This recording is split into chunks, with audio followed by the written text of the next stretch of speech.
माघ मास का महत्व। माघ मास स्नान हिंदू धर्म में महत्वपूर्ण अनुष्ठान है जिसमें पौष पूर्णिमा से माघ पूर्णिमा के बीच पवित्र नदियों विशेषकर संगम में सुबह सुबह स्नान किया जाता है, जिससे पापों का नाश, आध्यात्मिक शुद्धता और मोक्ष की प्राप्ति होती है। इसमें सूर्य को अर्घ, दान पुण्य और कल्पवास का भी विशेष महत्व होता है। माघ मास का महत्व।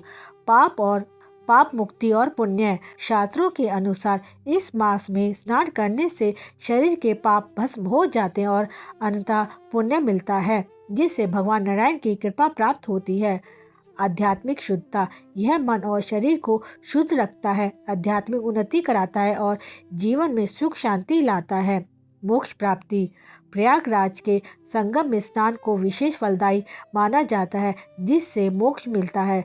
सूर्य और भगवान विष्णु जी की पूजा। यह महीना भगवान विष्णु जी और सूर्यदेव को समर्पित होता है और इस दौरान उनकी आराधना का विशिष्ट महत्व होता है। कब करें? इसका आरंभ पौष पूर्णिमा से होता है और माघ पूर्णिमा को समाप्त हो जाता है। यह समय आमतौर पर जनवरी फरवरी के महीने में पड़ता है। कैसे करें? ब्रह्म मुहूर्त में स्नान। सूर्योदय से लगभग 1.5 घंटे पहले ठंडे पानी में स्नान करना उत्तम माना जाता है, भले ही घर में गर्म पानी हो। पवित्र नदियों में स्नान। गंगा, यमुना, सरस्वती के संगम में स्नान सबसे श्रेष्ठ माना जाता है, लेकिन घर पर भी पानी में गंगा जल मिलाकर स्नान किया जा सकता है। पूरी डुबकी। पुरुषों के लिए पूरी डुबकी लगाना उत्तम होता है, जबकि सौभाग्यवती स्त्रियों को सिर पानी में नहीं डुबाना चाहिए। मांग तक जल मिले सिर पानी में ना डुबाएं। अन्य विधान। दान। गुड़, ऊनी वस्त्र, तिल, रजाई, जूते आदि का दान करें।